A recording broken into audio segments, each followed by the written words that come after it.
Taurus, Sun, Moon, and Rising. Here is your tarot reading for the week ahead. Take what's helpful, leave what isn't, but just a bit of insight as to what energies you may be working with for the next 7 days.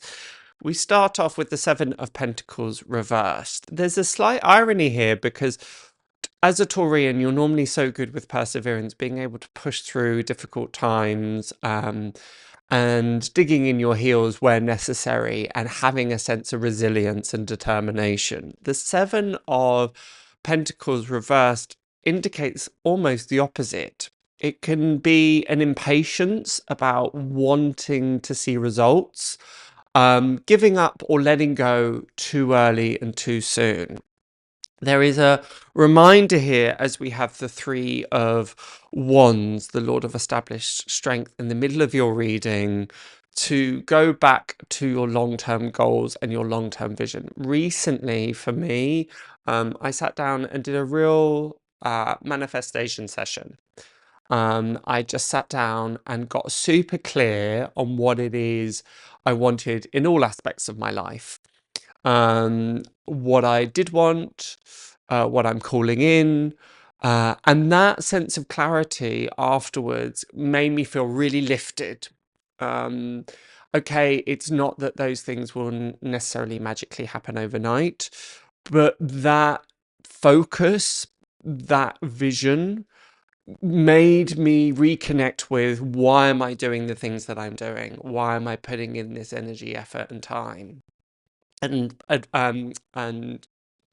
correlatorily, I don't think that's a word.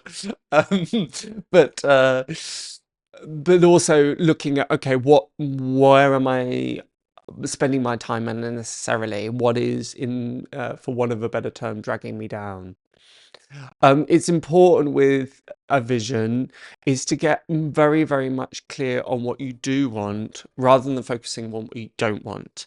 I've heard it once said, I don't know if it's true or not, that the universe doesn't understand or doesn't hear negative. So if you say, I don't want this, all it will hear is, I want this.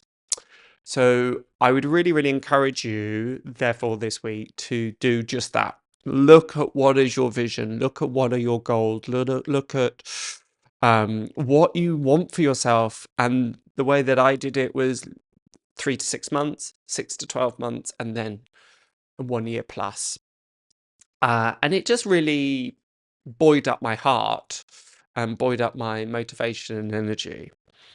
There's a real consideration, particularly when we've been working quite hard on something and been putting a lot of time, energy, and effort, and we're not seeing the results that we particularly want. And this is all of what Seven of Pentacles represents.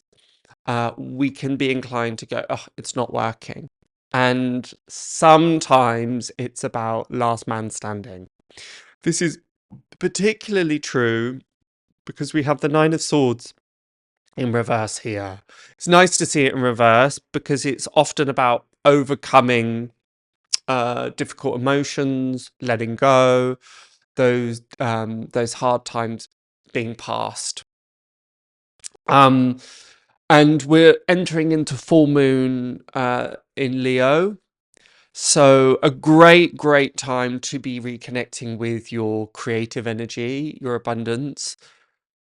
But astrologically, there's also a bit of an emotional tension that has been going on probably since the beginning of the year. And the reason I mention all of this is that you're likely to find a bit of a tension between that emotional discomfort and wanting to get through that and past that, as the Nine of Swords represents, as does the Three of Swords. So we've got the Lord of Sorrow and the Lord of Despair, but both in reverse. So that does indicate that brighter times are coming, that there is light at the end of the tunnel. You're likely to feel a bit more emotionally buoyant this week, which is really nice to see, particularly as we move towards the end of the week. But you need to guard against wanting to jettison things that are proving challenging. I know this is slightly paradoxical, and there is an irony here of okay, this is taking up too much of my time, energy, and resource. A lot of the time, spirit, the cards are talking about, well, we've got to get our life into flow, we've got to move into what makes us happy, we've got to move into what lifts us. And that is absolutely true. But at the same time, sometimes perseverance is required as well, and faith and trust and belief that even though there is trial and adversity, if I can push through this last little bit, then it will all be worth it.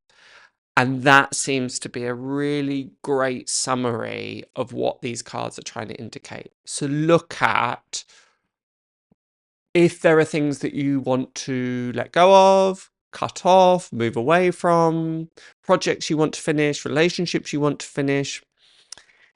That's all fine. But if you're only doing that to bring short-term relief, then it may be required to have a second look, to reevaluate. Obviously, we shouldn't sit in things that make us miserable by any means. But sometimes within discomfort, we discover new aspects of ourselves. And there's that old adage, if it was easy, then everybody would be doing it. This week may prove, in terms of effort, quite effortful. Emotionally, it might feel, oh, thank goodness, it is that marked relief. There's an encouragement here not to bring that about prematurely, to throw it out just because, oh, that's been bothering me, I can't be bothered. So your task this week is to weigh up, is a little bit more perseverance required, patience required, vision required, versus am I in some ways trying to take the easy route, or am I just wanting to stop this because I'm coming against resistance? And resistance is often where we build strength. Only you are going to know the answer as to which way that particularly lies. Your final card for this week, Taurus, is the Five of Wands, the Lord of Strife. It's really interesting, isn't it? That we've got these emotional cards in reverse. So emotionally, it feeling quite good, but in terms of action and doing, it feeling a little bit more challenging. The Five of Wands is, as many of the cards in the tarot, quite an ambiguous card because we don't know if they're fighting or playing. You may find that a lot of things are vying for your attention. You may find that you're juggling one too many things, hence why this energy of the Seven of Pentacles is playing out, and that slight frustration and that sense of a lot of output with not a lot of input.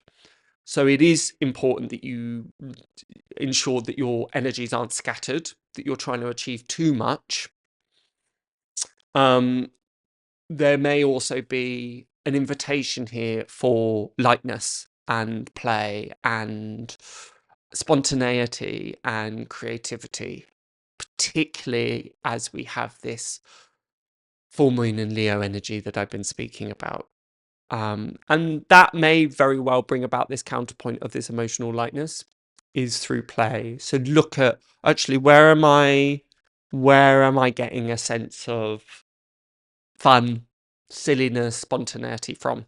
And if the answer is, ooh, actually not anywhere, then this is a perfect opportunity. This week presents a perfect opportunity for you to explore that. So that's my reading for you. Be sure to check out your moon sign and your rising sign, as I always say. Be sure to check out the pinned comment if you're not sure how to find those out. And I know I asked this, please subscribe, hit the notifications, like and comment, all of that shabazz. It just really helps encourage and inspire me to keep creating this kind of content. But until next week, have a wonderful, wonderful time, and I shall see you then. Bye for now.